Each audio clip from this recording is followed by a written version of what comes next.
신앙생활을 하면서 가장 관심 갖는 것 중에 하나가 변화입니다. 변화. 그래서 나는 변화되고 있는가, 또 다른 사람은, 저 사람은 변하고 있는가.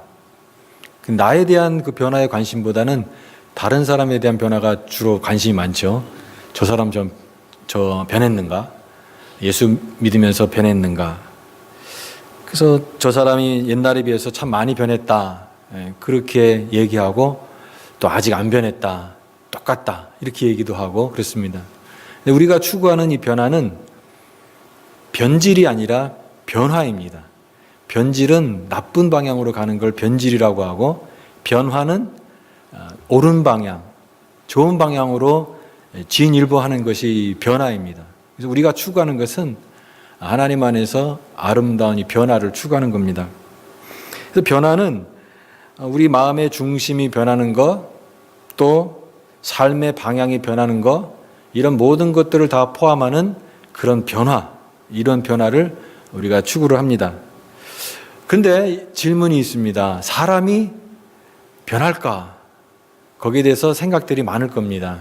어떤 사람은 변할 수 있다, 이렇게 얘기하지만, 또 어떤 사람은 잘 안 변해. 나를 봐라.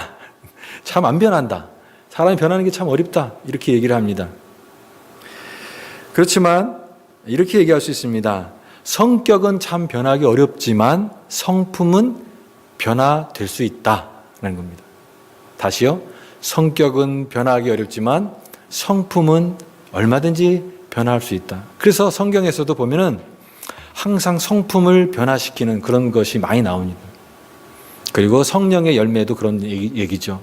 우리의 성품, 이 신앙 성품이라고 하는 이 인격이, 우리가 어떤 타고난 기질은 참 어렵지만, 변화하기 어렵지만, 얼마든지 예수 그리스도를 믿음으로써 우리의 성품을 잘 가꾼 정원처럼 가꿀 때 우리의 그런 모난 성품이 다듬어져 가는 그런 하나님의 그 은혜가 있는 그런 성품으로 변화될 수 있다라는 겁니다. 예수를 안 믿는 사람도 이렇게 얘기를 합니다. 예수 믿는 사람 왜 그래? 믿는다고 하면서 왜 그래? 이런 얘기를 합니다. 그 얘기는 무슨 말입니까? 자기네들은 잘못 살아도 예수 믿는 사람들은 그래도 달라야 된다라고 하는 기대감을 갖고 있는다라는 겁니다. 우리들은 다 이쪽 방향으로 가도 그래도 예수 믿는 사람은 뭔가 달라야 되지 않겠느냐, 이런 기대감을 갖고 있는 거죠. 그래서 이런 변화들이 참 필요한데, 그러나 이 변화는 누구에게나 쉽게 일어나지 않는다라는 생각이 듭니다. 그래서 예수를 오래 믿었는데, 굉장히 오래 믿었는데 똑같아요. 잘 변하지 않는 부분이 너무나 많습니다. 물론 서서히 변화되는 부분도 있겠죠. 어떻게 하루아침에 변하겠습니까? 생각해 봤습니다. 왜 이렇게 우리가 예수를 믿으면서, 저를 포함해서 왜 이렇게 잘 변하지 않을까? 왜 이렇게 변화가 힘들까 생각해 봤습니다. 그거는 몇 가지 이유가 있는 것 같아요. 첫 번째로는 우리가 오랫동안 그렇게 살아왔기 때문에, 그것이 하루아침에 변하지 않는 그런 게 있습니다. 너무나 익숙한 그런 나의 모습인 것이죠. 그리고 사람은 자기의 모습을 모른다라는 겁니다. 그래서 이 맹점이라고, 다른 사람은 다 나의 모습을 아는데 나만 모르는 그런 부분이 있습니다. 그래서 자기 자신을 몰라요. 그 다음에 그런 사람들이 그런 부분들을, 당신의 잘못된 부분들을 얘기할 때 이런 지적이라든가 이런 것을 통해서 사람이 변하는 사람이 거의 없다라는 겁니다. 그거 고쳐. 그러면은 그거 말 듣고 이렇게 고치는 사람보다는 반발심이 나오죠. 너나 고쳐, 그러면서. 그래서 사람이 참 변하지 않습니다. 제가 이렇게 상담학 수업을 들은 그 교수님이 그 상담학 시간에 그런 얘기를 했습니다. 친밀한 관계가 되면은 그 사람들끼리 서로 그런 부분들을 얘기해 줘야 된다. 그래서 이렇게 표현했습니다. 서로 잘 깎아주자. 그 모난 단점들 있잖아요. 사람 안에 모난 것들을 이렇게 서로가 잘 정직하게 얘기를 해서 깎아주자.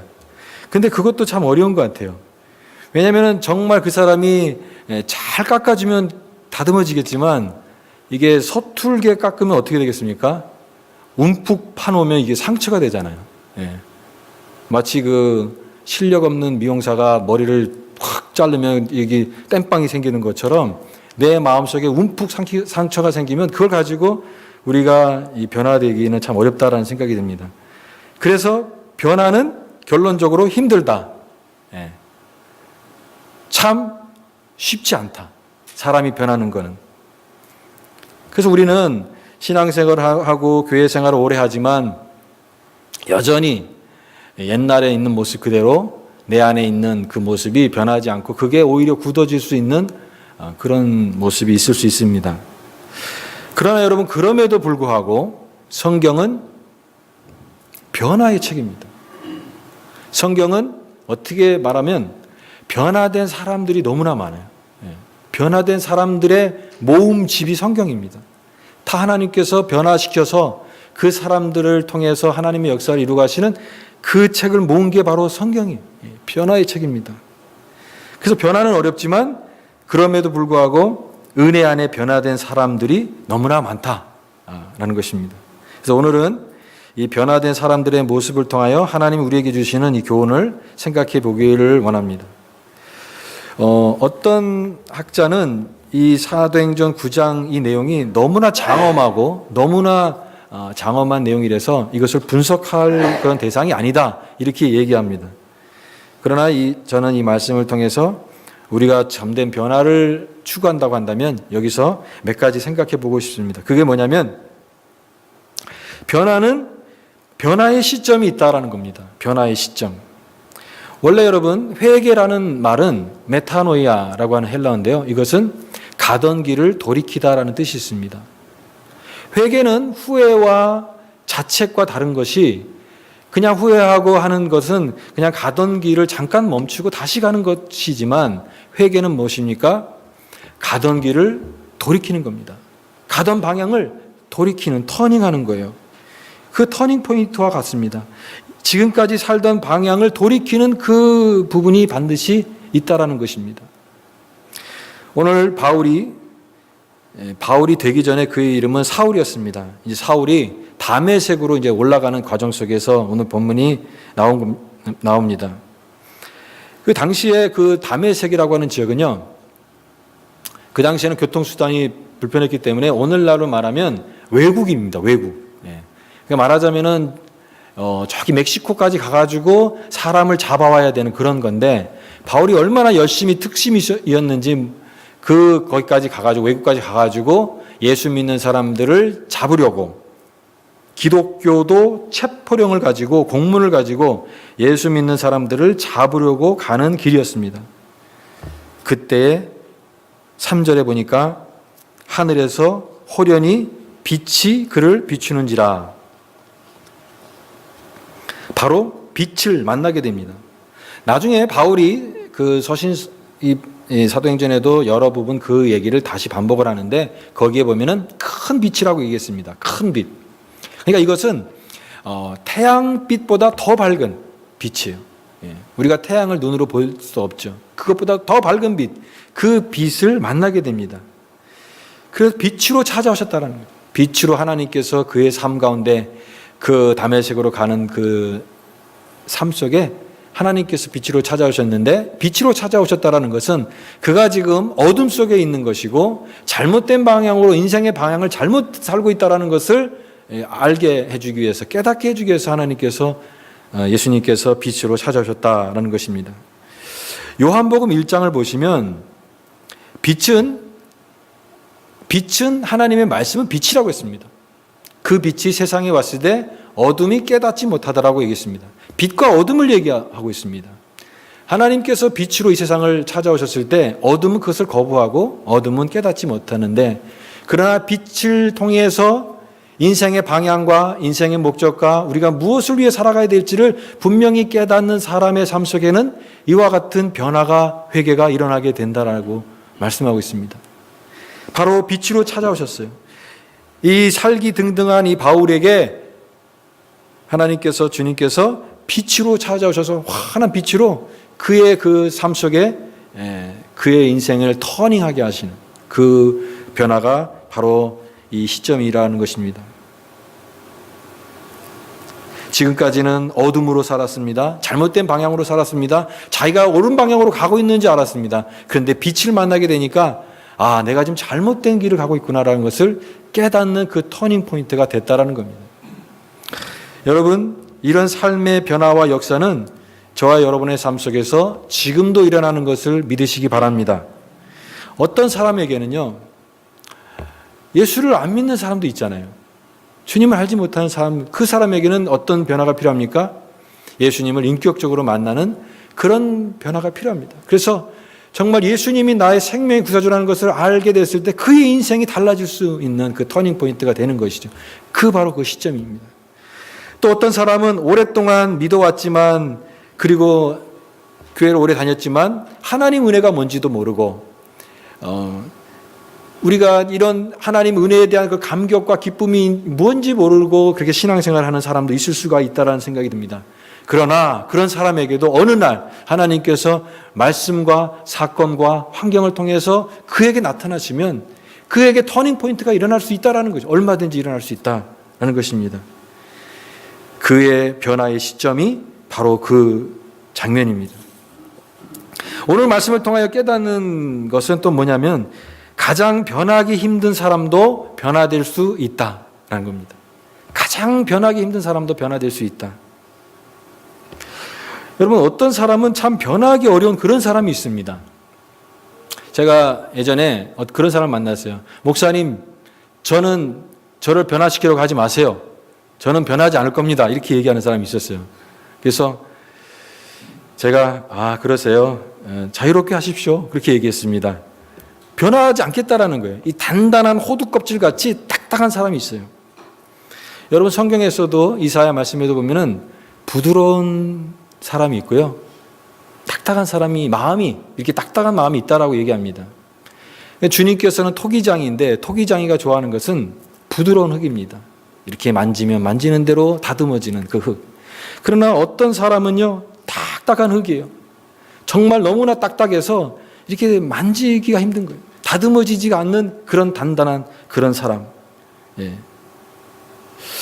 얼굴도 굳어 있고 그 삶도 굳어 있는 그런 이 딱딱한 사람. 참 변화하기 어려운 사람이죠. 그런데 바로 그 사람이 바로 오늘 변화된 사울이다라는 것이죠. 사울. 사도행전에 나와 있는 이제 퀴즈를 한번 내보겠습니다. 사도행전에 나와 있는 그 수많은 사람들 중에 가장 변하기 힘든 사람 1위가 누굴까요? 사울입니다. 10점씩 드리겠습니다. 변하지 않을 만한 성격을 두루 갖췄어요. 잘 보십시오. 유대교회에 있어서 완벽한 그런 빈틈없는 이론과 확신으로 가득 찬 사람이 누굽니까? 사울이에요. 실행하고자 하는 의지 10점 만점에 10점. 충만하죠. 그냥 완전히 너무나 의지가 충만한, 그리고 결단하고 실행 능력을 두루두루 갖춘 사람이 누굽니까? 사울입니다. 1절 말씀에 보면은 위협과 살기가 등등했다라고 하는데, 이 등등했다라는 말이 바람을 내뿜다라는 말이에요. 바람을 내뿜다. 우리가 이게 어떤 싸나운 사람 보면은 찬바람이 쌩쌩 돈다라고 얘기하잖아요. 바로 이 바울이 막 숨을 쉴 때마다 분노가 났고 막 과격하고 싸나운 그런 기운이 막 충만한 그런 모습인 것이죠. 여러분, 이런 사람을 변화시키는 것이 쉽겠습니까? 어렵겠습니까? 우리가 그런 표현을 씁니다. 한국말에 계란으로 바위치기다. 여러분, 계란으로 바위를 치면은 바위를 깰 수 있을까요? 세게 던지면 바위가 깨질까요? 아니죠. 아무리 세게 던져도 바위는 깨지지 않을 겁니다. 그러나 여러분, 하나님이 하시면 깨지는 줄 믿습니다. 그게 바울이에요. 변화될 수 없는 그 영혼이 변화됐어요. 하나님의 은혜입니다. 그 부드러운 하나님의 은혜, 주님의 뜨거운 사랑 앞에 이 단단한 바위 같은 이 바울이 깨졌어요. 하나님의 놀라운 은혜예요. 나의 나 된 것은 다 하나님의 은혜라. 이렇게 고백할 수밖에 없는 그래서 저는 이 말씀을 통하여 깨닫는 것은 가장 변하기 힘든 사람도 변화할 수 있다라는 것입니다. 세 번째 부분은 그러면 어떻게 변화가 일어났는가? 두 가지의 모습을 생각해 볼 수 있는데 자기의가 깨졌습니다. 자기의. 예수님을 만나기 전에는 사울은 자기가 지금 가장 의로운 사람이라고 생각했습니다. 우리 그런 사람들이 있죠. 나만큼 믿어보라고 해. 나 같은 사람, 맞아, 그런 사람이었습니다. 그 자기로 충만해가지고 자기가 가장 열심히 있고 가장 하나님 앞에 최선을 다하고 그런 사람이라고 생각했습니다. 가장 최고라고 생각했어요. 그런데 그가 예수님을 딱 만나고 나니까, 인격적으로 주님을 만나고 나니까 자기 같은 죄인이 없는 것을 그때 깨달았던 겁니다. 내가 가장 죄인이구나.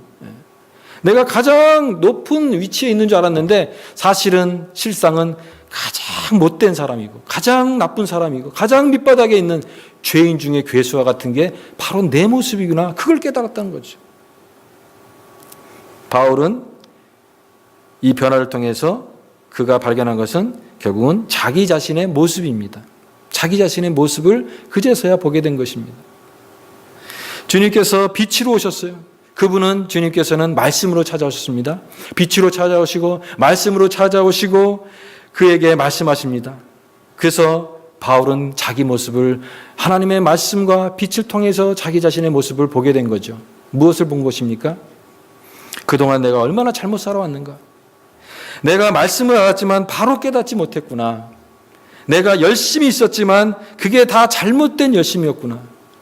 여러분, 잘못된 열심을 가지고 얼마나 많은 그런 다른 사람들을 힘들게 하고 있는지 모릅니다. 그게 잘못된 삶, 그 어리석은 그런 것으로 다른 사람들을 잡고 핍박하고 또 괴롭혔던 그런 지난 날들을 아마 그분은 주마등처럼 생각하면서 그런 것들을 했는데, 그 중에서도 가장 마음이 아팠던 것은 바로 스데반. 그 스데반의 죽음 앞에서 같이 동참했던, 가장 앞장섰던 자기 모습이 그의 삶 속에서 가장 괴롭혔던 그런 부분이 아닐까 생각이 됩니다. 자기의가 깨어짐을 통해 변화가 일어납니다. 여러분, 어떤 사람은 하나님께서 우리를 변화시킬 때 사람들의 그런 다루시는 손길이 다 하나님께서 다르다고 생각이 됩니다. 어떤 사람은요, 조용한 음성으로 찾아오실 수 있습니다. 하나님 말씀을 큐티하면서 묵상하다가 하나님이 주신 은혜를 통해서 그 사람이 변화될 수가 있어요. 그러나 어떤 사람은, 교만한 사람은, 그 교만한 사람은 하나님 앞에서 그 교만이 다 깨져야 돼요. 금 가는 정도 가지고는 안 돼요. 완전히 깨져야 됩니다. 와장창하고 깨져야 돼요. 뚝 부러져야 됩니다. 그런 사람이 있어요. 그래야지만 그 영혼이 하나님 앞에서 내가 정말 그런 교만한 사람이구나, 이런 걸 깨달아야 된다는 거죠. 어떤 사람은 더 깊은 교만과 아집과 두꺼운 껍질이 있다고 한다면 이와 같은 큰 계기를 통해서 무릎을 꿇게 하십니다. 그래서 이 변화는 그 과정 속에 항상 고통이 있어요. 갈등이 있고 고통이 있지만, 그러나 그 갈등과 고통과 아픔은 변화를 위해서 반드시 필요한 과정이다라는 것입니다.